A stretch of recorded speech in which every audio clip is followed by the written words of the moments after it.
Welcome back to AI Daily Deep Dive. This podcast is completely researched and generated by AI to bring you the top AI news for February 2025. It's really fascinating how AI is impacting so many areas of our lives now, from entertainment to global politics to even restaurants. Yeah, absolutely. So let's jump right in. Our first story is about the Netflix documentary American Murder, Gabby Petito.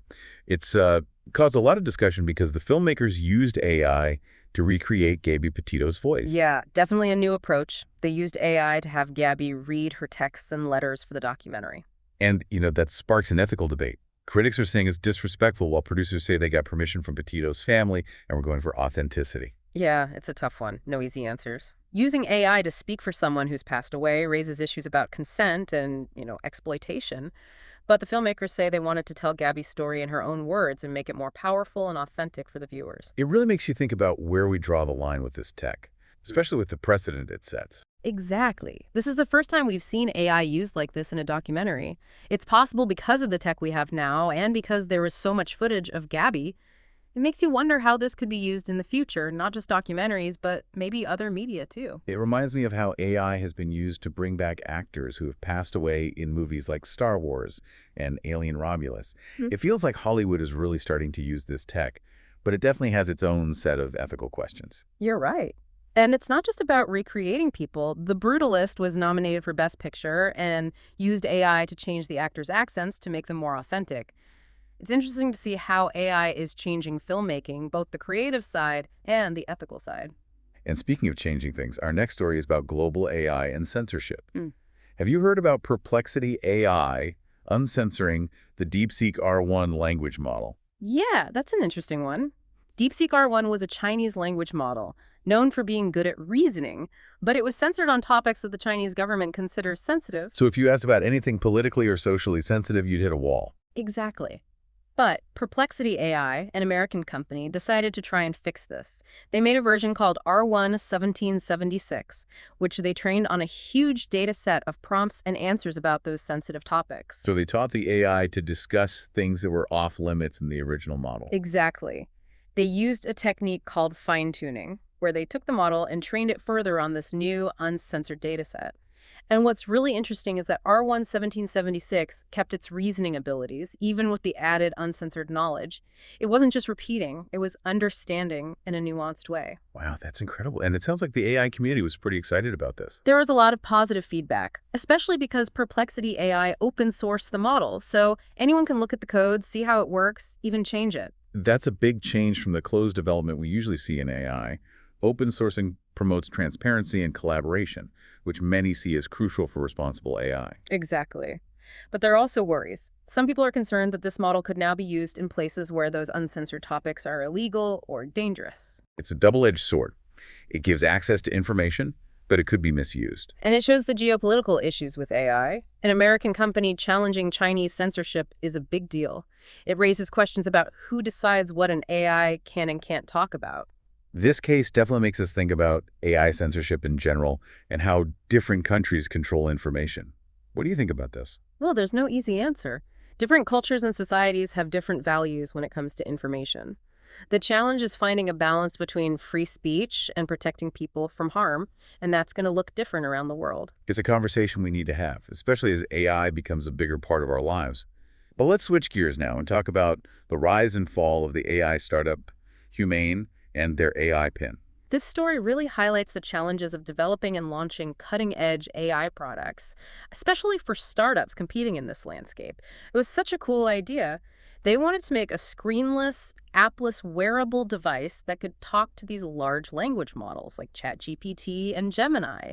The whole idea was to interact with AI more seamlessly and intuitively. It did sound really futuristic and ambitious, so what happened? Why didn't it work out? Well, at first there was a ton of hype about the AI pin, but then the reviews came out, and they weren't good. I remember seeing those reviews. Yeah. They were rough, especially from those tech YouTubers who usually love new gadgets. Yeah, even big names like Marquise Brownlee called it out. He said it was one of the worst products he had ever reviewed. Ouch.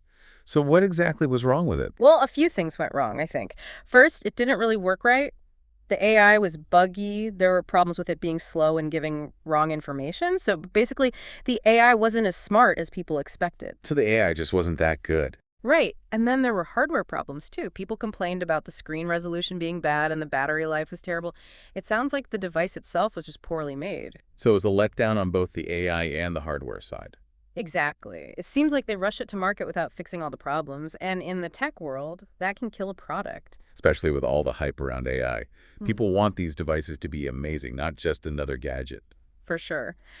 And ChatGPT coming out probably didn't help.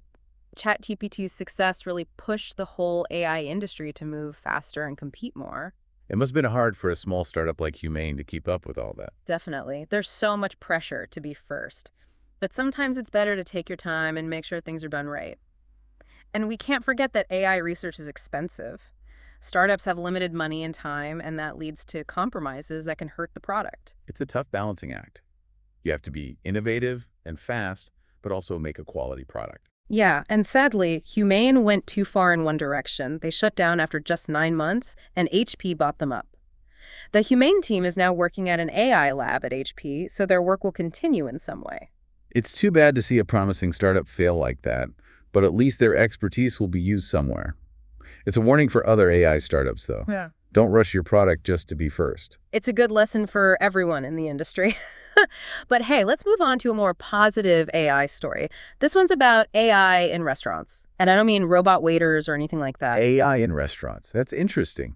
Tell me more. What's that all about? We're talking about AI hosts, these digital systems that are changing the front of house experience in restaurants. AI hosts. So like virtual receptionists. You got it. They handle a lot of what a human host would do. Managing reservations, greeting customers, answering questions, even speaking different languages. Like a super efficient, multilingual receptionist that never takes a break. Exactly.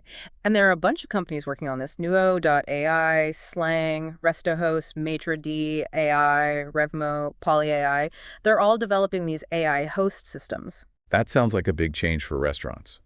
Kind of like how self-checkout kiosks changed retail. Yeah, kind of. But AI hosts are way more interactive than a kiosk. Those early attempts at automating the front of house were awkward. People felt like they were talking to a machine, not a person. So they're really trying to make these AI hosts feel more human and engaging. Yeah, the goal is to make it feel like you're talking to a real host, even though it's AI. That makes sense. So besides being cool tech, what's the real benefit for restaurants? Lots of benefits. The biggest one is AI hosts work 24/7, they don't need breaks, and they're always consistent. That can save restaurants a lot of money, especially where labor costs are high. So it's good for business, but what about the human workers? Are AI hosts going to replace them? That's a worry people have, but AI hosts are actually meant to help human staff, not replace them. Think of it this way. The AI does the routine stuff, so the human employees can focus on giving customers a better, more personal experience. So the AI handles the basics, and the humans add the personality. It's a good team. Exactly. Mm-hmm. And in Canada, where restaurants are dealing with low pay and worker shortages, AI hosts could be huge. They could help restaurants be more efficient, save money, and make customers happier. Especially in cities like Toronto and Montreal, where you need to speak multiple languages. Having an AI host that can switch between English, French, Mandarin, and Spanish would be amazing. Totally. Of course, there are challenges like training staff and making sure customers are comfortable with AI, but the potential is huge for both restaurants and customers. It's a fascinating development. Yeah. It'll be interesting to see how this tech changes and how fast restaurants adopt it.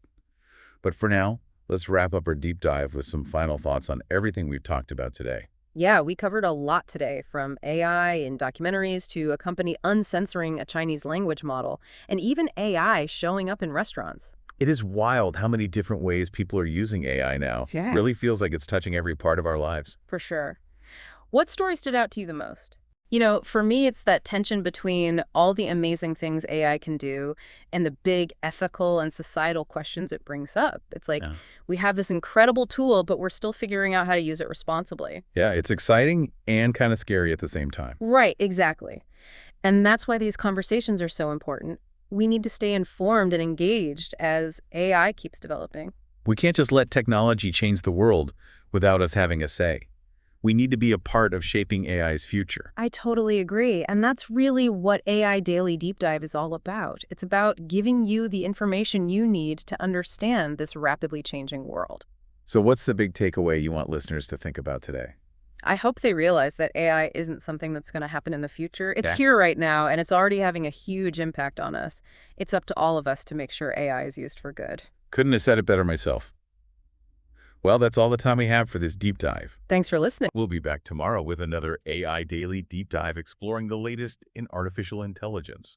Until then, stay curious, stay informed, and keep asking those tough questions. See you next time.